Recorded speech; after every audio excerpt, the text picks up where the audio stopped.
Exam के paper leak की समस्या से सब परेशान है, लेकिन अब ऐसा लग रहा है कि सरकार फ्रंट फुट पर है और अब वो किसी भी तरह के पेपर को लीक नहीं होने देगी। क्या कर रही है सरकार कि पेपर लीक ना हो? इस वीडियो में थोड़ा इसको विस्तार से समझने की कोशिश करते हैं कि आखिरकार सरकार ऐसा क्या कर रही है। देखिए, सबसे पहली बात और सबसे बड़ा काम जो इस बार गवर्नमेंट ने किया है कि उन्होंने एक special high power task force को बनाया है, जहां तक एग्जाम्स को कंडक्ट करने की बात आती है, जिसको लीड करेंगे मिस्टर नंदन नीलेकर्णी। अब नंदन नीलेकर्णी का रिकॉर्ड रहा है टेक्नोलॉजी में कुछ ना कुछ करने के लिए। उन्होंने इन्फोसिस को स्टैब्लिश करने में काफी इंपॉर्टेंट रोल प्ले किया। आधार जैसे इनिशिएटिव को लेकर के आते हैं, उसमें रोल प्ले करते हैं। इंडिया का जो डिजिटल पब्लिक इंफ्रास्ट्रक्चर है, जो डीपीआई है, उसके अंदर काफी मैसिवली कंट्रीब्यूट किया इन्होंने। तो टेक्नोलॉजी का एक अपर हैंड इनके पास में है।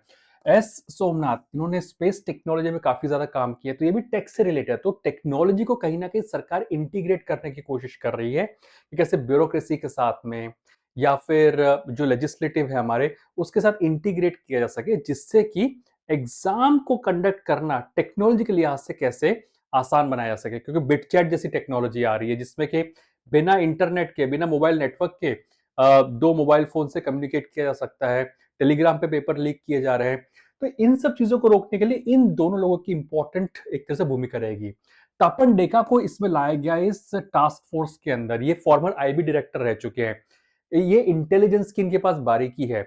जैसे एक एग्जाम माफिया होता है, पेपर लीक जो माफिया होता है, वो कहीं ना कहीं जैसे पेपर कहाँ से लीक करता है, कैसे घुमा फिरा करके पेपर लीक होता है, कहाँ टेक्नोलॉजी के माध्यम से, या कैसे पूरा रैकेट चलता है, उसका पूरा इंटेलिजेंस की इनके पास एक्सपर्टीज है। कहाँ कहाँ की इंटेलिजेंस इनके पास में रहती है, तो वो एक तरह से एक्सपर्टीज इनके पास में, तो उनको रोप इन किया गया है। साथ ही साथ वी कामकोटी को लाया गया है, जो कि आईआईटी चेन्नई के डायरेक्टर हैं, और साथ अनीता करावल, जो कि फॉर्मर एजुकेशन सेक्रेटरी रही है। इन दोनों की एक्सपर्टीज है कि एग्जाम को कंडक्ट कराया कैसे जा सके। क्योंकि इतने बड़े पैमाने पे अगर एग्जाम को कंडक्ट कराया जा रहा है, तो बहुत जरूरी है कि आईआईटीज की एक एक्सपर्टीज साथ में निकल करके आए। साथ ही अमृतलाल मीणा, जो कि लॉजिस्टिक्स एक्सपर्ट हैं, अगर पेपर एक जगह से दूसरी जगह पे मूव कर रहा है, तो कैसे उसमें कोई सेल ना लगा सके, उस चीज को ध्यान रखेंगे अमृतलाल मीणा, जो कि लॉजिस्टिक्स के एक्सपर्ट्स होंगे। वो ये जो टास्क फोर्स को बनाया गया है, ये बहुत इंपॉर्टेंट रोल प्ले करने जा रहा है। तो ये तो एक बात हो गई कि सरकार कैसे एग्जाम में पेपर लीक को रोकने की तैयारी कर रही है। दूसरा, सरकार यहां पर एक बिल, जो अमेंडमेंट बिल है, उसको लेकर के आ रही है, जो कि संसद में इसको रखा जाएगा। इसमें क्या इंपॉर्टेंट बात है, देखिए 2024 के अंदर पेपर लीक को रोकने के लिए एक जो कानून है उसको ला करके इंप्लीमेंट किया जा चुका है, लेकिन अब इस कानून को और मजबूत बनाया जाएगा। अभी क्या होता है, कोई इंडिविजुअल अगर मान लीजिए पकड़ा जाता है, तो उसको 3 साल की सजा होती है। इस सजा को बढ़ा करके 5 साल कर दिया गया है। वही पहले जो मैक्सिमम सजा थी वो 5 साल की हुआ करती थी, उसको बढ़ाकर के इन्होंने 10 साल कर दिया है। अब अगर फाइन की बात है, इस पे जुर्माने की बात की जाए, तो 10 लाख रुपए तक का जुर्माना लगाया जाता था। लेकिन अब अगर कोई पकड़ा जाता है, पाया जाता है कि इसने पेपर लीक में इंपॉर्टेंट रोल प्ले किया है, पेपर लीक किया है, तो उसको 50 लाख रुपए तक का जुर्माना भरना पड़ सकता है। दूसरी सबसे इंपॉर्टेंट बात निकल करके आती है कि जो सर्विस प्रोवाइडर होते हैं, कि मान लीजिए कोई कंप्यूटर की सर्विसेज दे रहा है, कोई प्रिंटिंग की सर्विस दे रहा है, तो अलग अलग सर्विस प्रोवाइडर की चेन होती है। जब तक एग्जाम कंडक्ट होता है, उसमें क्या होगा, मैक्सिमम फाइन अभी तक 1 करोड़ रुपए का। मान लीजिए कोई प्रिंटिंग का अपनी सर्विसेज दे रहा है, वो प्रिंटिंग वाला बंदा ही पेपर लीक कर रहा है, तो उसकी जो पहले सजा थी 1 करोड़ रुपए उसको फाइन देना पड़ रहा था, उसको बढ़ा करके 5 करोड़ कर दिया गया है। अब उसको डिबार तो किया ही जाएगा, कह रहे कि वो किसी भी तरह के एग्जाम कंडक्ट नहीं कराएगा, और उसको 8 साल तक के लिए एक तरह से डिबार्ड कर दिया जाएगा। 8 साल तक वो एग्जाम कंडक्ट करा ही नहीं सकेगा किसी भी तरह की। अब सबसे इंपॉर्टेंट निकल करके आता है कि कई बार क्या होता है, जो सीनियर मैनेजमेंट के लोग होते हैं, फॉर डायरेक्टर्स होते हैं, जो सीनियर मैनेजमेंट के लोग होते हैं, ये भी पाए जाते हैं दोषी। तो इनके ऊपर क्या कार्रवाई होगी, पहले जो मिनिमम कार्रवाई थी 3 साल की थी, इसे बढ़ा के 5 साल कर दिया गया है। वहीं पहले जो इनको जेल की जो सजा थी, वो मैक्सिमम 10 साल की हो सकती थी, इसमें कोई चेंज नहीं रखा गया, यानी कि 5 से 10 साल तक की सजा डायरेक्टर या फिर जो मैनेजमेंट के लोग होते हैं, ये अगर पाए जाते हैं, तो इनको 10 साल तक की मैक्सिमम सजा हो सकती है। और जो फाइन है वो 1 करोड़ रुपए रखा पहले था, जिसको बढ़ा करके इन्होंने 5 करोड़ रुपए कर दिया गया। तो ये तो उन लोगों के लिए कि सीनियर मैनेजमेंट पे कैसे नकेल कसी जा सके, ये नए कानून में लेकर के आया जा रहा है। इसमें इस कानून में अमेंडमेंट्स किए जाएंगे। वही सबसे इंपॉर्टेंट बात कि जो ऑर्गेनाइज जो क्राइम होता है, जो लोग गिरोह बना करके काम करते हैं, उन पर पहले क्या था कि केवल 5 साल तक की सजा थी, उसको बढ़ाकर के अब इन्होंने 7 साल कर दिया। मान लीजिए कोई गिरोह है 10-12 लोगों का, वो पकड़ा जाता है तो उनको एक तरह से 7 साल की सजा हो जाएगी। मैक्सिमम इम्प्रिजनमेंट 10 साल का ही रहेगा, इसमें कोई बदलाव नहीं रखा गया है।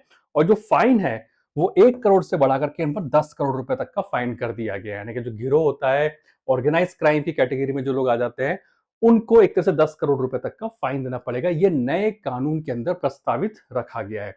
वहीं सबसे इंपॉर्टेंट बात, अब बढ़ते हैं हम लोग कि क्या वो कानून है इन्वेस्टिगेशन को लेकर के। पहले क्या होता था कि जो इन्वेस्टिगेशन यानी कि कहीं पे पेपर लीक मान लीजिए हो गया, तो उस पर इन्वेस्टिगेशन होगी। अब इन्वेस्टिगेशन होती तो उसमें कौन, पुलिस आ जाता था, सेंट्रल इन्वेस्टिगेशन एजेंसी, ये लोग आ जाते थे। लेकिन अब क्या होगा, पुलिस और सेंट्रल एजेंसी के साथ में एक स्पेशल टास्क फोर्स का भी गठन किया जाएगा, जिसका काम होगा कि जो पेपर लीक जिसने भी किया है उसको जल्द से जल्द पकड़ा जा सके, ट्रायल्स हो सके। अब आगे क्या होता है उसको देखते हैं। ये एक बहुत बड़ा पॉइंट निकल करके आता है। वहीं अगर अगले पॉइंट को आप समझेंगे तो पाएंगे कि सबसे बड़ा बदलाव यहाँ ये है कि ड्यूरेशन ऑफ इन्वेस्टिगेशन। पहले कोई टाइमलाइन ही नहीं थी। इन्वेस्टिगेशन आप करने जाए तो ठीक है, चलते चले जा रहा, लेकिन अब 2 महीने में इन्वेस्टिगेशन कंप्लीट करनी होगी। यानी कि पेपर लीक की खबर आई, 2 महीने के अंदर अंदर आपको इन्वेस्टिगेशन कंप्लीट करके चार्जशीट फाइल कर देनी होगी। ये इस नए बिल का प्रावधान है। तो समझ सकते हैं कि किस मैसिव लेवल पर, अगर मान लीजिए कहीं पे कोई भी पेपर लीक हुआ है तो उसके बाद में 2 महीने के अंदर अंदर इसकी कार्रवाई पूरी, यानी इन्वेस्टिगेशन को पूरा करना पड़ेगा। सबसे बड़ी बात निकल करके आती है। वहीं जो फास्ट ट्रैक कोर्ट्स होते हैं वो देश भर में हर जगह बनाए जाएंगे। स्पेशल फास्ट ट्रैक कोर्ट्स होंगे। इसमें क्या होगा, पहले कोई डेडलाइन नहीं थी इन फास्ट ट्रैक कोर्ट्स की, चलते चले जा रहे हैं, हियरिंग हो रही है, आज नहीं कल, आज नहीं कल, पता नहीं चल रहा, और गिरोह इनका पूरा एग्जाम माफिया का चलता चले जा रहा है। लेकिन अब हर स्टेट के अंदर designated special fast track court को रखा जाएगा, जिसका काम होगा कि जो एग्जाम का जो पेपर लीक हुआ है उससे संबंधित जो भी क्राइम आ रहे हैं उसको कहीं ना कहीं डिस्पोज किया सके, उसमें हियरिंग की जा सके। सबसे इंपॉर्टेंट बात यहां निकल करके ये भी आती है कि कुछ इंपॉर्टेंट पॉइंट है कि पहले ट्रायल का जो टाइमलाइन था उसमें कोई फिक्स टाइमलाइन नहीं थी। अब डे टू डे ट्रायल होगी, रोजाना ट्रायल होगी, रोजाना ट्रायल होगी। दूसरी बात, ट्रायल की डेडलाइन क्या थी, पहले कोई डेडलाइन नहीं थी ट्रायल की।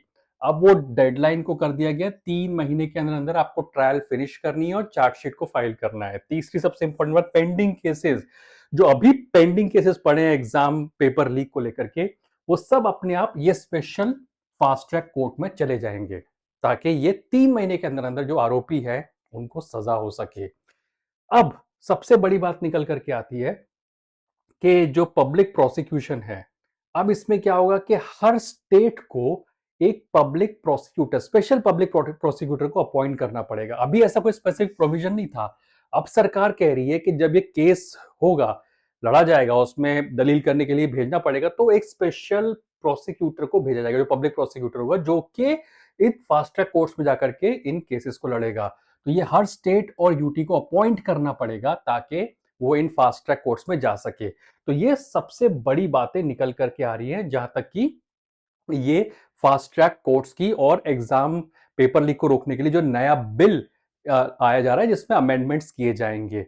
तो ये दर्शाता है कहीं ना कहीं कि कैसे सरकार फ्रंट फुट के ऊपर है पेपर लीक को रोकने की दिशा के अंदर। एक तरफ टास्क फोर्स को बनाया जिसको हेड कर रहे हैं नंदन नीलेकर्णी, वही दूसरी तरफ संसद के अंदर एक नया बिल जो पेश होगा, जो कि अमेंडमेंट बिल होगा 2024 में। एग्जाम पेपर लीक को रोकने के लिए ऑलरेडी एक बिल है, उसको और मजबूत किया जाएगा, उसमें हैवी पेनल्टी लगाई जा रही है और इम्प्रिजनमेंट ज्यादा होगा, और साथ ही कैसे उसको डिस्पोज जल्दी से जल्दी किया जा सके, केस को, गुनहगारों को पकड़ करके, उस बात पर फोकस होगा। उम्मीद करते हैं आपको ये वीडियो पसंद आया होगा।